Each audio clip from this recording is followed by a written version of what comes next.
Hola familia, este es un episodio más de nuestro podcast. Somos del Ministerio Internacional Nueva Vida. Bienvenidos, gracias por seguirnos. Estamos teniendo unos episodios con bastante seguimiento, así que os agradecemos mucho el hecho de escucharnos, vernos, de compartir este material para quien le pueda ser de bendición. Así que muchas gracias. Hoy tenemos un invitado internacional, vamos a decir, porque nos está visitando el pastor Efren González, que nos conocemos hace muchos años. Bienvenido, Efren. Gracias. Muchísimas gracias, Gerson, por tu invitación. Qué alegría estar nuevamente en casa. Sí, no, qué bueno verte después de tanto tiempo y que ahora aprovechemos estos días que estás de visita por Madrid para poder conversar y saber un poco de tu historia, porque tienes una historia aquí y una historia que continúa ahora en Colombia también. Y espero que seguimos conectados aquí a la casa. Así que bueno, bienvenido. Muchas gracias por apartar un tiempo para estar con nosotros. Cuéntanos un poco, Efren, ¿a qué te dedicas ahora mismo? Y luego hacemos una retrospección de cómo llegaste y todo lo demás. Bueno, mi trabajo secular es ser profesor universitario. Soy profesor hace 25 años en la Universidad Francisco de Paula Santander en Cúcuta, Colombia. Entré muy joven. De verdad, entré de una edad muy temprana a ser profesor de cátedra, después profesor de planta. Y bueno, ahorita en septiembre cumplí 25 años de servicio. Wow. Por varios cargos, ¿no? Director de departamento, director de programa, decano, jefe de división. Bueno, me faltó la rectoría. Estuve en una competencia allí, bueno, pero no era el momento. Bueno, pero mira, pero qué guay, porque es una carrera espectacular, porque además yo creo que bueno, nos conocimos hace muchos años aquí en Madrid, porque tú estabas estudiando aquí. Sí, ¿no? aquí vine a estudiar un doctorado en educación en la Universidad Complutense, en la cual me envió la universidad, pero bueno, eso era un propósito usado por Dios para lo que tenía para nosotros. Qué fuerte, porque ¿en qué año viniste a España? Nosotros llegamos a España en el 2006, en enero del 2006 llegamos a estudiar. Uh-huh. Y durante 3 meses estuve solo, después le dije a mi esposa que se viniera, que vendiera todo lo que teníamos allá. Uh-huh. Y que se viniera, porque esto no era para mí estar aquí solo, uh-huh, aunque habíamos pensado otra cosa, uh-huh, que ella se quedara allí trabajando, yo iba cada 6 meses o ella venía, etcétera. Pero bueno, definitivamente las cosas no se dieron, se vendió todo allí en Cúcuta y ella también renunció a su trabajo y se vino para Madrid. Y en ese tiempo conocimos al Señor, pero eso es una historia un poquito que tiene sus detalles.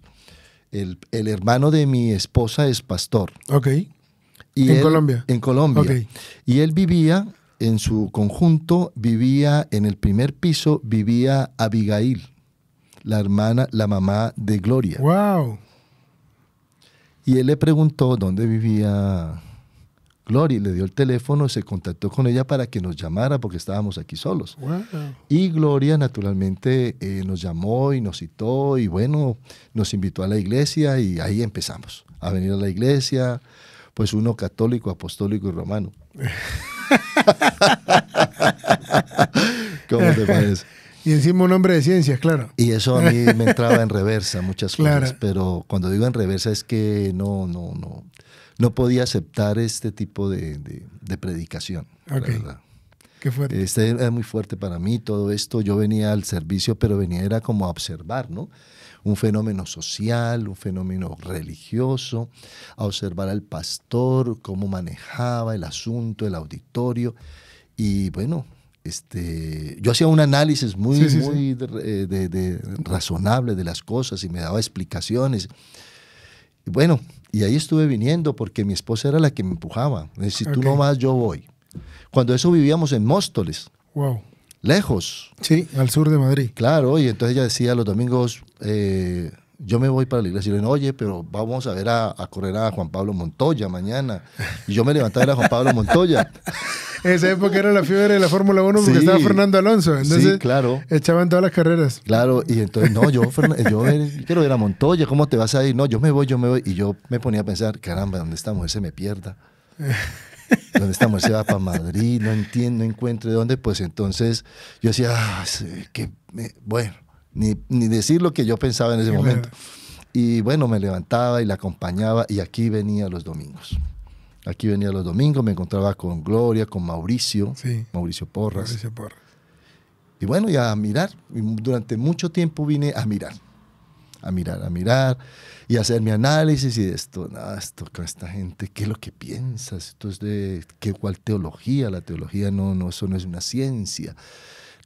Hay que hacer cosas evidentes, cosas que se observan, que se puedan comprobar. Bueno, todo. Hombre, mi formación desde tu campo, humanista, claro, y de investigador no entraba muy bien con el tema. Pero qué interesante eso, porque fíjate que la mayoría de gente aborda la fe desde un punto de vista experimental y desde el desconocimiento también, ¿no? Sí. Porque el desconocimiento en ese sentido te aporta el hecho de venir a ver qué pasa, Sí.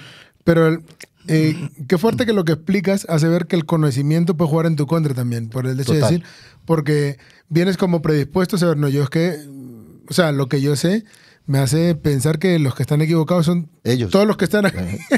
Todos. Y qué interesante. Todos. Además, de hecho, le dije al pastor Tomás una vez que bajó del servicio, me le acerqué, le dije, usted tiene una capacidad histrónica que lo felicito. Usted maneja y tiene a la gente embobada. Y el pastor se quedó mirando y me abrazó. Entonces yo, bueno, pero ese era como el concepto que yo tenía cuando venía a la iglesia realmente. A pesar de que Mauricio me invitaba a eso, en ese entonces llamaba a células. Sí, lo que ahora son los grupos de vida. Y ¿sí? mi esposa iba con Gloria, Okay. y a mí me metían a la brava con Mauricio y ya, y en las reuniones allí de la célula habían pues, otros colombianos y empezábamos a hablar yo. No, esto no es para mí. Escuchar a Mauricio hablar y hablar del evangelio, no, esto no es para mí, hablar de Jesús. No, es que no me entraba. Pero aguantaste bastante tiempo. Mucho ¿sí? tiempo. Bueno, digo mucho tiempo hasta septiembre. Sí, bueno, pero de ese igual. año. Porque el 26 de septiembre llegamos, ya había empezado el servicio, nos tocó atrás. Uh-huh. Siempre nos hacíamos adelante y bueno, estábamos ahí escuchando la palabra. Cuando el pastor hace el llamado. Y bueno, yo es que levanté la mano. Eso me cuentan. Yo me levanté la mano, que el llamado, que no sé qué. Yo ya llevaba, ¿cuánto tiempo? Unos 3 o 4 meses de estar asistiendo a la iglesia, pero yo me hacía adelante. Entonces, cuando hacían el llamado, yo no me movía.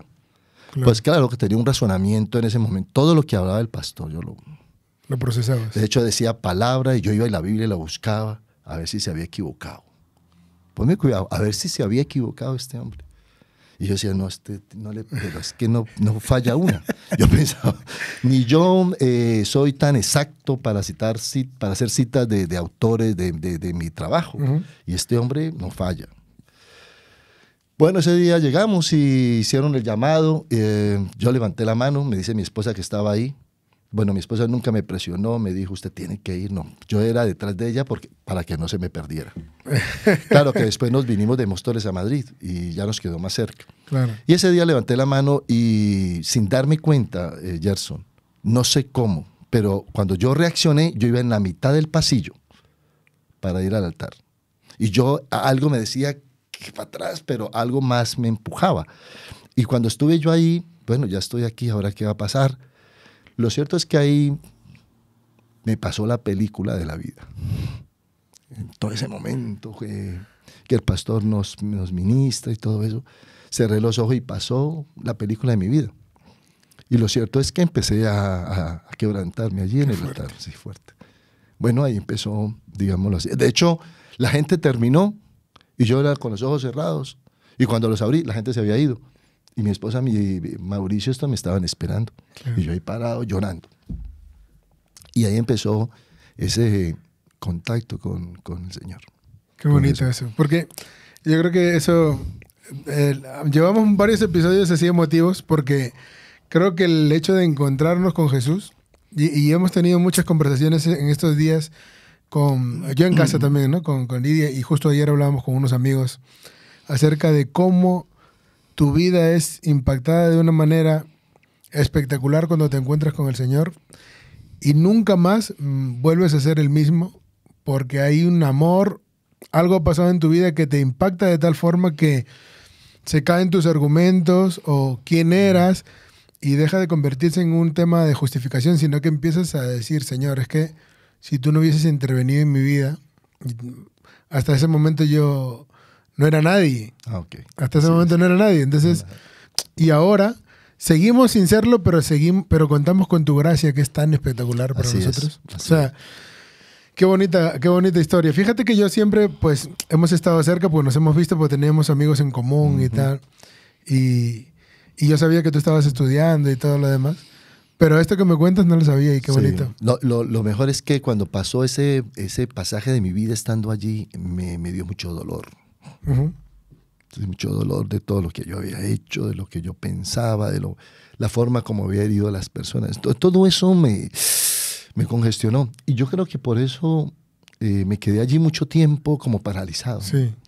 Pero sentí una paz después, una paz que ya, bueno, que de regreso para Móstoles, para la casa, yo no hablaba en todo el camino. Mi esposa me dice que yo quedé como una persona muda. No le hablaba, pues yo iba, ¿qué me había pasado? ¿Qué me había pasado? ¿Yo por qué pasé allá? O sea, un cuestionamiento de lo otro con lo nuevo, ¿no? Y bueno, y fui aceptando la situación poco a poco. El Señor me fue ayudando porque... No puedo decirlo. De hecho, me pusieron a leer la Biblia y una de las cosas que yo hice fue una mañana, como a los 2 días, fue abrir así la Biblia. Vamos a ver qué me dice el Señor. Y abrí la Biblia a ver como una... ¿Qué dice el Señor? Entonces, cualquier...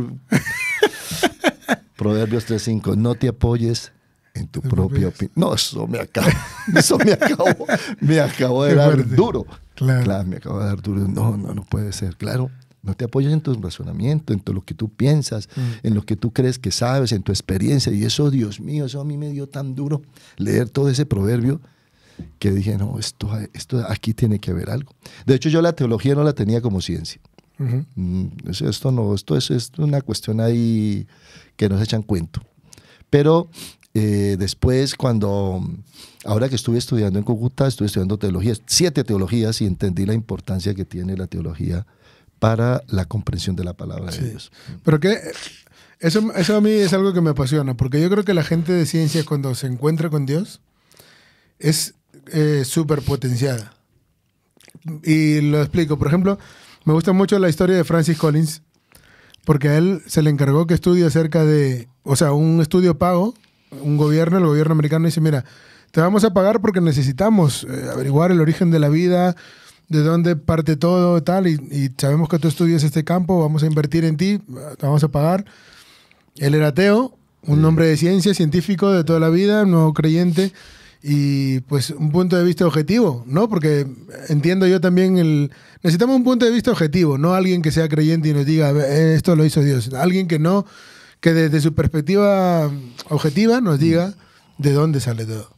Así es. Y el tipo se puso a estudiar, descubrió el genoma humano y dice, he leído la historia y la he repasado varias veces, y dice, era tan perfecto lo que descubrí que no había otra opción, no había otra, dice, en todo mi estudio científico, no había otra opción que alguien superior nos podía haber creado de tal forma aceptar y que ese ser exacto. Es Dios. Sí, que hay un ser, aceptar que hay alguien que tuvo que haberlo diseñado con perfección. Sí, correcto. Y entonces dice, y eso me cambió para siempre, porque entonces él se hizo creyente a raíz del estudio. Ajá. O sea, y luego fiel defensor de la vida, de lo que Dios creó y de lo que Dios diseñó, ¿no? Y entonces por eso creo que uno se ve súper potenciado, porque sumas tu conocimiento y lo pones al servicio del Señor, en cuanto a... Ahora le pasó al apóstol Pablo también, que siendo Saulo y siendo muy instruido, cuando tuvo ese encuentro con Jesús, pudo debatir con gente que estaba por encima en cuanto al conocimiento del común de los creyentes de esa época, ¿no? Y creo que es muy bonito que haya entre nosotros, hombres de ciencias, que hayan conocido al Señor y que puedan llevar la fe a esos lugares. Sí, aunque naturalmente tuve que desmontar de mi estructura mental muchos, digamos, cimientos teóricos. Sí, tuve que desmontarlo a raíz de aceptar de la creación del Señor, ¿cierto? Y naturalmente que al desmontar ciertas formas de pensar, se empezaron a desactivar otros saberes que para mí eran fundamentales. Claro. ¿Sí? El pregonar el tema humanista, el hombre como el centro de toda la creación y como el rey de todo y la capacidad que tiene para resolver, para innovar, para crear, para co-crear, pues eso no lo tiene ningún otro ser vivo. Por lo tanto, se demuestra a través de la historia que el hombre es un ser poderoso. Dios mío, cuando el Señor me empieza a mostrar que todo eso Él lo ha permitido, que no es el hombre por el hombre. Claro. ¿Sí? Y yo estaba naturalmente idolatrando de alguna manera la razón humana. Bueno, eso lo tuve que empezar a desmontar. ¿Sí? Ahora manejo la situación de otra forma en las discusiones, digamos, académicas. Las manejo de otra manera, apoyándome en mi fe y apoyándome en el Evangelio, naturalmente. Ya cada cual. Claro. Mirará. Lo único y bueno y positivo, digamos, que he logrado en la universidad es que todos aquellos amigos antiguos de parrandas y de copas y de cosas se fueron. Me abandonaron. Pero yo quedé con Cristo. Claro. Nunca más me volvieron a invitar a nada. Se volvió no sé qué. Y nunca más me volvieron. Y bueno, señor, esto es así. Ellos, inclusive se les ha dicho, porque les tengo allí, le hablo de la palabra, pero no quieren. Bueno, esto ya es otra cosa. Y luego llega el momento de volver a Colombia. Estás aquí y además servías. Porque una temporada me acuerdo que eras profe aquí. Sí, en alguna oportunidad, porque quisimos abrir el preescolar. Sí. Para la iglesia, hicimos un trabajito allí con la venia del pastor Tomás, y bueno, ya se me agotó el tiempo, tuve que partir, pastor, hasta aquí puedo llegar, y nada. Aquí hicimos los 3 niveles de la escuela de liderazgo, muy juiciosos con mi esposa, y participábamos ya muy animados, ya un poco más enfocados, ¿no?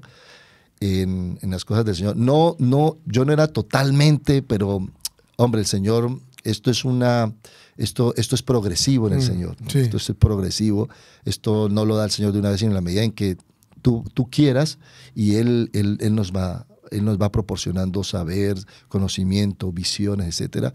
Bueno, yo ahí poco a poco veníamos a vigilia, bueno, todo lo que hasta el encuentro, que fuimos a un encuentro, mi esposa fue al de mujeres, yo fui al de varones, y a ese encuentro también, ese fue el remate. Sí. Qué bueno. Yo recuerdo, recuerdo una vez porque además yo creo que en algún momento coincidimos viviendo cerca, ahí por donde vivía Gladys. Sí, ahí estuvimos la última parte de nuestra estancia aquí. Y luego ya, pues, volviste. ¿En qué año volviste a Colombia? En el 2011. Era Telésforo. Telésforo, sí, señor. Yo vivía atrás justo. Yo era Telésforo Fernando 8. Gabriel.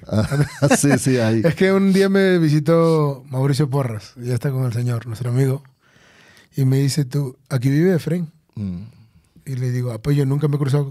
Que sí, aquí atrás. Sí. Y mira, y vivimos muy cerquita. Sí.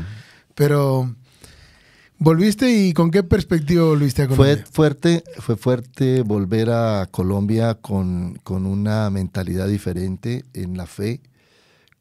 Naturalmente vinieron muchos ataques de lo que yo era antes, ¿sí? Porque yo sabía, y me lo había dicho Mauricio, pues el enemigo no se va a quedar quieto, porque vas a ir al escenario donde allá él... Y claro, eso fue fuerte, muy fuerte para mí el tema pasado. El tema pasado, porque volvieron los personajes, volvieron las cosas y todo se creaba como para que yo... Bueno, yo digo, aquí había una persona como Mauricio orando por mí, él me llamaba para monitorear qué pasa, cómo vas, fortalezas del Señor, y tenía a mi esposa también orando. Claro, ahora digo, también mi cuñado, claro. Yo creo que él oró mucho tiempo porque su hermana tuviera un esposo creyente, digo yo.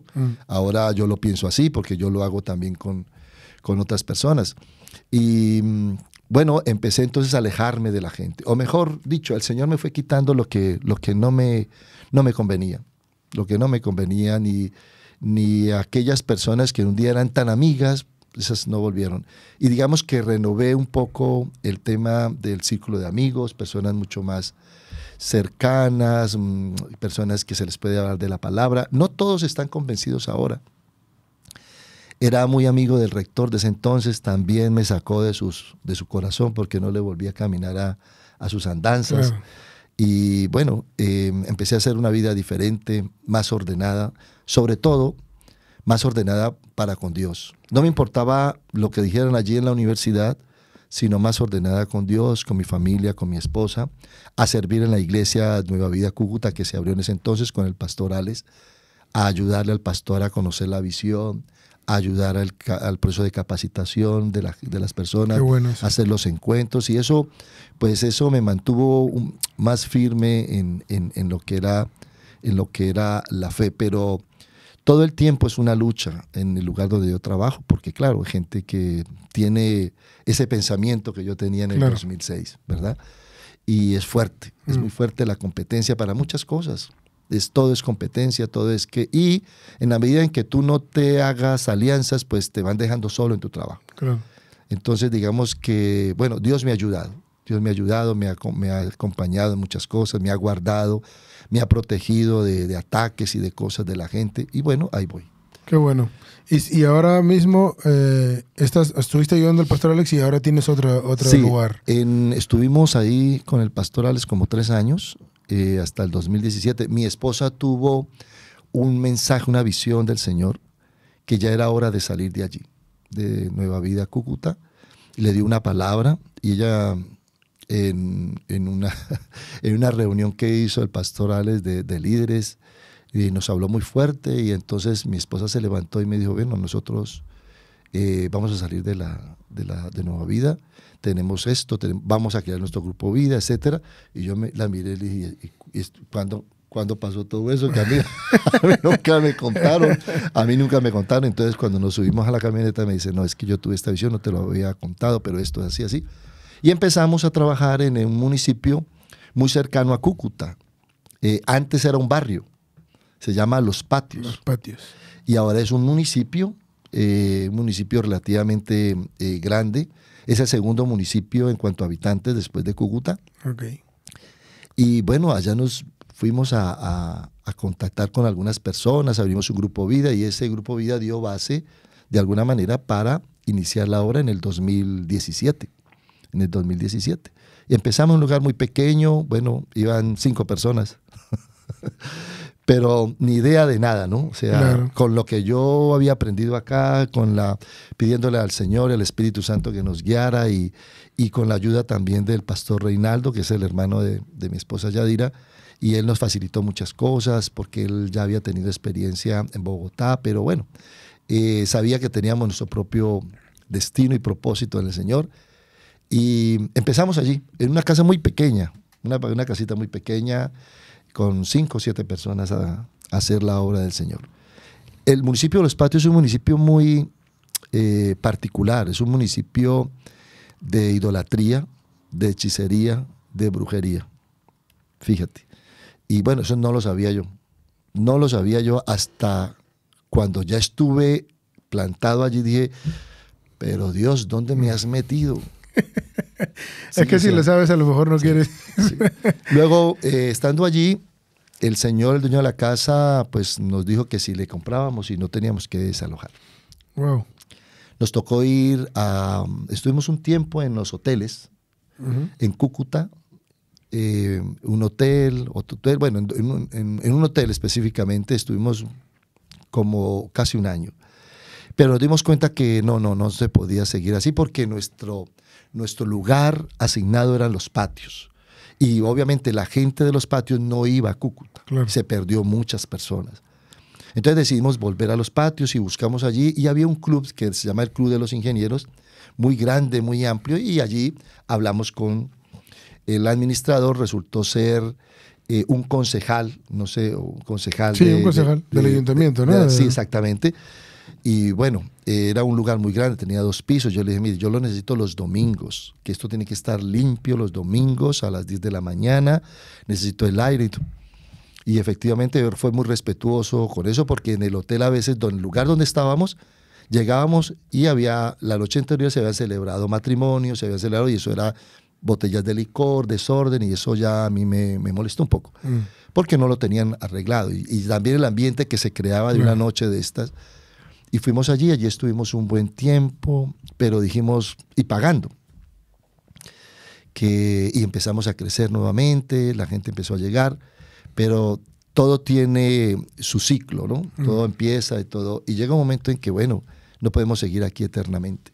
Y nos fuimos a buscar un lugar donde, igual, una casa pequeña, porque es que uno es de pensamiento muy chiquito, una casa pequeña porque los arriendos, no, ni te digo aunque habíamos crecido un poco, pues las ofrendas y los diezmos no era lo que se esperaba, porque había una gran crisis en Cúcuta por el tema venezolano, entonces la gente llegaba a la iglesia, la llenaba, pero después del servicio era pedir, me deben mercado, no tengo mercado, tengo estos niños, no sé. ¿Sí me hago entender? Sí. Es una situación bien compleja para nosotros. Entonces decidimos cambiarnos de lugar y uno de los hermanos que asistía a la iglesia me dice, mira, yo trabajo en una inmobiliaria, le voy a hablar al jefe para ver aquí en los patios que tiene. Y dijo, oye, que él está en los patios. Un día me dijo que se vaya para allá, que él tiene allá un lugar, a ver si lo podemos ver. Y cuando fui a ese lugar, pues era un terreno baldío, lleno de escombros y lleno de basura, y el hombre me esperaba ahí. Entonces me dijo, ¿y qué es lo que usted necesita? Yo necesito es una casa medianamente grande, porque ¿para qué lo necesita? No, es que es para una iglesia, para empezar un templo, una obra, reunirnos allí con los hermanos, y cada cuanto, no, los domingos y no sé qué, y me dijo, pues en los patios no tengo, pero tengo este lote. Yo le dije, no, es que yo no ando buscando lote, yo ando buscando una casa. Dijo, no, este lote, yo le voy a construir la iglesia. Yo le dije, no, espera un momentico, que yo no tengo el dineral, porque son 500 metros cuadrados. Wow. Yo, no se preocupe, cogí un papel y un lápiz. Y dije, ¿cómo quiere la iglesia? 500 metros cuadrados es lo que es la iglesia aquí en Argos, ¿eh? Es un terreno bueno, grande. se cogió y empezó, y dijo, bueno, aquí le puedo colocar el altar, se llama altar, ¿no? Y tal, y aquí le hago no sé qué, y aquí le pongo... Y yo lo miraba y decía, Dios, ve amigo, yo necesito una casa en arriendo. Ponme cuidado. Yo no necesito que me construya nada, porque yo no tengo el dinero. Yo, no, es que yo le voy a construir. Y la construyó. Wow. Y la construyó. Un año estuvo invirtiendo este hombre una cantidad de dinero. Y me dijo, pues yo no sé qué me pasa, porque yo pude haber hecho aquí un edificio de apartamentos. Y en el primer piso quería hacerle a mi mamá un negocio. Pero no sé, pastor, voy a construir la iglesia. Qué cosa, ¿eh? Bueno, pues esa iglesia, pues esa obra la terminó. No la terminó completamente, nos faltan muchas cosas, pero nos dijo, ahí le dejo eso. Pero levantó paredes, techo, hizo baños, tubería, la parte eléctrica, todo. Me dejó así colgando los cables de la luz del techo, sin techo, y bueno, se veía toda la tubería, muchas cosas incompletas. Pero teníamos un lugar. Sitio. Y cuando llevo a los pastores Tomás y Moreiva, le digo, esto es lo que el hombre... Y me dice la pastora Moreiva, yo ya me vendía para acá, pastor. Yo ya me vendía para acá. Y me quedo mirándola, ¿así? Digo, sí, yo me vendía para acá. Pues dicho y hecho, que ellos se devolvieron para Madrid y yo cité toda la gente allá. Vamos a empezar, pero en obra negra. Íbamos, cuando eso estaba en obra negra, cuando la estaban levantando el piso en tierra, ya nos metíamos a orar, a clamarle al Señor, porque por el corazón de este varón, por no sé qué. Y él terminó, pero hizo el 80% de la obra. Wow. Y nos metimos allí. Conseguí yo después un dinero, terminé una parte, dije, esto van a ser los salones. Y fíjate que nos quedamos sin techo, nos hace muchísimo calor en los patios. Es una temperatura de 33 grados. Y claro, hacer allí una actividad de domingo, pues, y sin techo, eso es muchísimo el calor. Sí. Eso con ventiladores no funciona. Y lo hacíamos a las 10, entre 10 y 12, eso era terrible el calor. La gente a veces se dormía. Empezaban a bostezar. Le dije, ay, Señor, yo lo estoy durmiendo. Padre de la gloria. Entonces, decidimos ponerlo a las 8 de la mañana, más fresco, más tranquilo, de 8:30 a 10. Y bueno, empezó la gente como... Pero el tema de la pandemia, esos 2 años nos fundió. La gente se fue. Toda la gente se fue. Muchos venezolanos se volvieron a su patria, otros se fueron para el Perú, otros para Chile. Aquí no tenemos futuro, pastor. Y gente que trabajaba era en las calles, en las esquinas de las calles, vendiendo café, vendiendo tinto, limpiando las lunas de los carros, buhoneros, informalidad, y a veces ni iban porque les tocaba trasnochar. Unos trabajaban en cafeterías, en pool. Bueno, era una cosa bien delicada. Y llegó la pandemia y aquí viene la segunda obra del Señor. La primera fue que este hombre construyera sin pedirme un peso. Y luego cuando viene la pandemia dije, ahora sí la compusimos. Y entonces yo le escribo al hombre, a este señor, el dueño del lugar, y le digo, mira, eres libre de tomar ese local porque yo no te puedo pagar. O sea, no te puedo pagar en este momento. Porque la gente se fue. ¿De dónde? Claro. ¿Sí? Y puedes hacer lo que quieras con el local. Habíamos firmado un contrato. Y yo, no, ese contrato queda sin efecto para mí, o sea. Y él dice, no se preocupe, pastor, no me pague nada ni le voy a cobrar intereses durante 2 años. Y estuve ese local vacío, quieto durante 2 años, hasta cuando volvimos. Eso es la gloria del Señor, para el Señor. Que un hombre, porque a otros pastores que habiendo arrendado y en la misma circunstancia de la pandemia, les cobraron mes a mes. Y ahí tengo amigos pastores con deudas de esa época con las inmobiliarias. La verdad es que Dios hace cosas increíbles. Nosotros también, que tenemos unos locales por temas de trabajo, de negocio, hemos tenido uno, porque fue un momento crítico para todos, los negocios, para todas las iglesias, para todas las actividades que se hacen normalmente. Y a nosotros también nos pasó eso, que uno de los caseros nos dijo, donde tenemos el alquiler más alto, nos dijo, no, yo no les cobro nada hasta que ustedes no puedan trabajar. Y nosotros, esta es una cosa de Dios, porque es que, ¿quién te dice a ti que, mira, no me pagues? Y Dios está haciendo cosas, y qué pasada a ver, que son cosas que nosotros no nos esperamos, ¿no? Porque tú dices, no, lo natural es que, pues, disponga de su propiedad y... Claro. Pero que te digan, no me pagues. Una cosa de Dios. Eso solamente lo hace que el corazón... Bueno, Dios, y la palabra lo dice muy bien, que Él usará a los impíos para su propósito y para sus hijos. Entonces, la verdad es que ya llegamos allí, empezamos nuevamente, los hermanos empezaron a llegar, empezaron a sembrar sillas, las sillas, no teníamos nada, ni un micrófono, absolutamente. Esos 2 años estuvimos transmitiendo en un pequeño celular que yo tenía. No teníamos ni siquiera las trípodes, nada. Eso con mi esposa colgamos una mesa, después un bote de poner la ropa y después otra silla y yo sostenía el celular con unos libros y así transmitimos. Todos los domingos transmitíamos por el Facebook y luego se nos unió un chico que nos ayudaba y decía, bueno, pastor, podemos hacer esto y con lo poquito que teníamos vamos a hacer esto. Y entonces transmitíamos ahora sí, usted viera, con una mesa hacíamos la trípode en nuestra casa.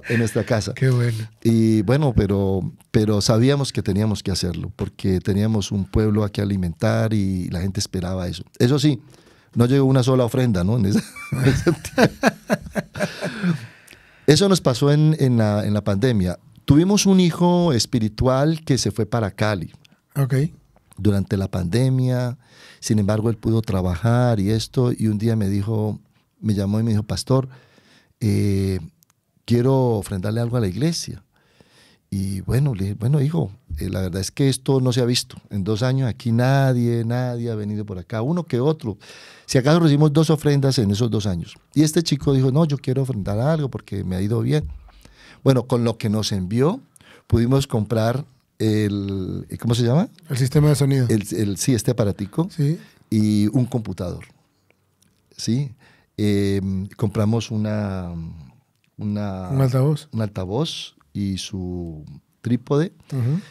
Y bueno, ya cuando salimos de la pandemia y entramos al tema, ya teníamos algo de tecnología Para para arrancar. arrancar con unos micrófonos. Ok, qué bueno. ¿Y cómo está ahora la iglesia? Bueno, en este momento, pues, como la gente que habíamos formado se nos fue, empezamos nuevamente. Desde el año 20, en el año pasado, empezamos nuevamente con la gente que llegó, porque después de que se cerró todo, mira lo que dice la palabra sobre los remanentes que el Señor deja. Mm. Y nosotros dijimos, se fue la gente, ¿y ahora? Y una noche estábamos en casa y nos tocaron la puerta y abrimos y eran 7, 8 personas.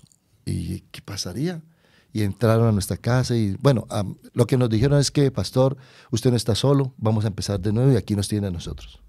Y con ellos volvimos a empezar. Y bueno, ellos empezaron a ganar gente, los grupos vías desaparecieron y empezamos a trabajar nuevamente con estas personas y poco a poco de la mano del Señor les decía mucho que el Señor, si no nos abandonó antes, mucho menos ahora. Claro. Si Él mostró su poder y su favor a nosotros en aquel entonces, nos dio un lugar, nos construyeron una iglesia, mucho menos ahora. Y con esa fe empezamos nuevamente. Ahora, ¿qué tenemos? Ya tengo un equipo, comillas, que me ayuda con la escuela de liderazgo. ¿Sí? O sea, en este momento, los domingos ya tengo 2 obreros que nos ayudan en la escuela de liderazgo, un nivel 1. Tenemos 10 personas de las 15 que fueron a ese encuentro de agosto, están trabajando sobre eso. Otras personas nos están ayudando con el aseo. Wow. ¿Sí? Y claro, ahorita vamos con otra perspectiva que el Señor nos ha dado estuvimos en Valencia hace poco, viendo cómo trabaja allí el pastor Juan Carlos, cómo trabaja el pastor Tomás. Bueno, con nuestros recursos y con lo que tenemos vamos a tomar unas decisiones para crecer. Qué bueno. En este momento, pues la iglesia, digamos que puede dar más, el liderazgo puede crecer más, pero esto han sido procesos para ellos también de ver cómo el Señor nos ha ayudado, porque ellos, como todo, ¿no? ¿Quién sabe, no? Que nos van a construir iglesia. ¡Wow! Este pastor. Y cuando estábamos allá en ese club del ingeniero, le decía, pronto tendremos iglesia, nos están construyendo. Y me decía, pastor, que nos están construyendo. ¿Pero cómo? Y cuando yo los llevaba y veía en el lote, pero pastor, ¿quién nos va a plata de dónde? ¿Billete de dónde? Y yo mismo decía, ay, Señora, dame fe, porque tengo que decir que sí, que sí. Sí, porque yo también pregunto lo mismo. Que sí hay. Y los llevaba y cada vez veíamos paredes, veía toda la gente que...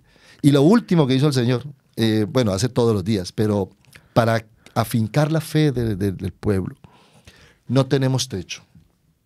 Entonces hice una campaña, vamos a recoger 9 millones de pesos, son, ¿cuánto te digo? Como 1.000 euros.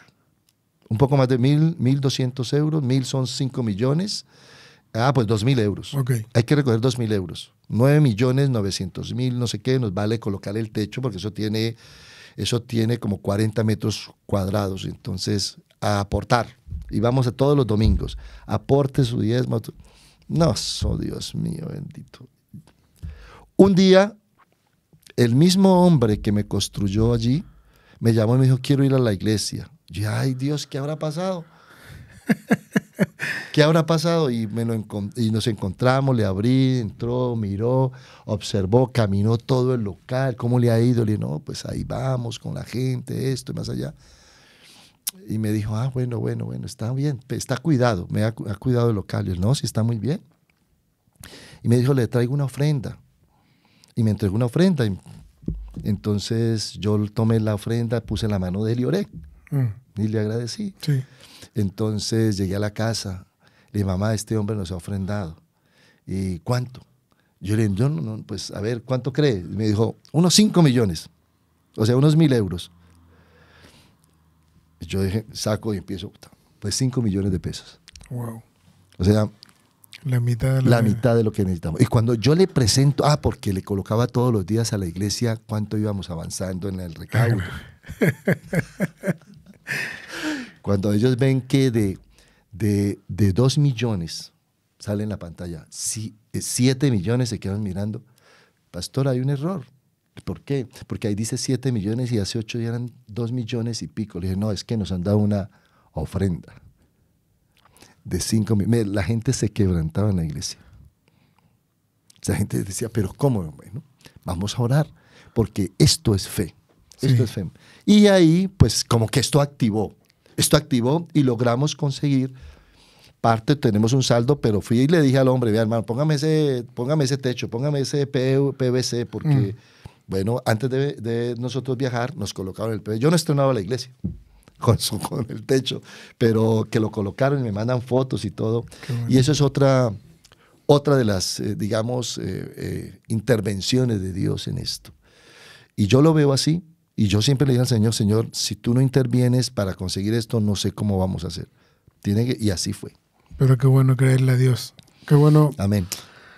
Y ver, ¿no? Porque son muchos. Hace poco estuvo aquí Juan Carlos también, estuvimos hablando con él de la maravilla, que, o sea, la de Valencia es espectacular. Entonces, ver que en los patios también pasa lo mismo nos hace ver, pues eso, que Dios está en el asunto y que qué bueno escuchar tus noticias, Efraín. No, yo soy el primero que me sorprendo. Cuando el Señor me pone todas estas cosas y que la gente, eso activa la fe. Indudablemente eso activa la fe. Y yo les decía, en el tema de las finanzas y en el tema de las ofrendas, en el tema de la economía, la pastora Yadira todos los domingos da una enseñanza maravillosa al punto que yo me meto la mano a la cartera. Yo no, esta palabra. Y entonces se les ha enseñado, pero claro, sabemos que esto es poco a poco. De hecho, a mí me tocaba aquí. Sí. Oh, en la ofrenda, cuando empecé, este hombre no es una plata. Ya después no tuve problema. Muchas gracias. Gloria a Dios. Muchas gracias, Efraín, por compartir con nosotros. No sé si te gustaría despedirte diciendo algo a la gente que nos ve para animarles, desde tu experiencia, lo que tú quieras, como los políticos, un minuto para decir. Vale, no, decirles la importancia que tiene el estar muy bien afincado en la fe del Señor. Creo que aunque al principio uno considera que lo que relata el Evangelio, eso fue pasado, y que en este momento ese Dios, pues cómo se va a mover, yo he visto que en estos instantes, en estos momentos, en estos tiempos, Él también se mueve con el gran poder que lo hizo en la antigüedad. Y si lo hace en lugares recónditos, ¿por qué no lo va a hacer contigo, en tu casa, en tu grupo vida, en tu iglesia? En esta nuestra iglesia, que es la Iglesia Nueva Vida. Así que creámosle a Dios. Yo pienso que eso es un mensaje que todos traemos, pero porque lo hemos vivido, lo hemos sentido y nos ha quebrantado cómo el Señor hace de las cosas imposibles para el hombre, cosas posibles para su honra, para su gloria, para que nosotros podamos afincar, fortalecer nuestra fe. Entonces les animo a que sigamos trabajando por la obra del Señor, que en algún momento, el día menos pensado, algo va a ser el Señor por nosotros. Amén. Muchas gracias, Efraín. No, con mucho gusto. Gracias a ti por tenerme en cuenta. La verdad, eso para mí fue una sorpresa, pero una grata sorpresa. Y nada, estoy en los patios para servirte. Ojalá pudieras ir en febrero. No Puede sé ser que pronto, sí. Justo venía hablando de eso con mi mujer en el camino por acá y seguramente ahí. Que en febrero tenemos la cumbre de pastores y estamos muy gozosos y animados por atenderles y por estar allí presentes. A ver qué nos va a deparar el Señor. Seguro cosas buenas. Seguramente. Estoy Familia, muchas gracias por vernos, por escucharnos. Este ha sido un episodio más de nuestro podcast Somos. Nos vemos la próxima vez. Un abrazo. Chao.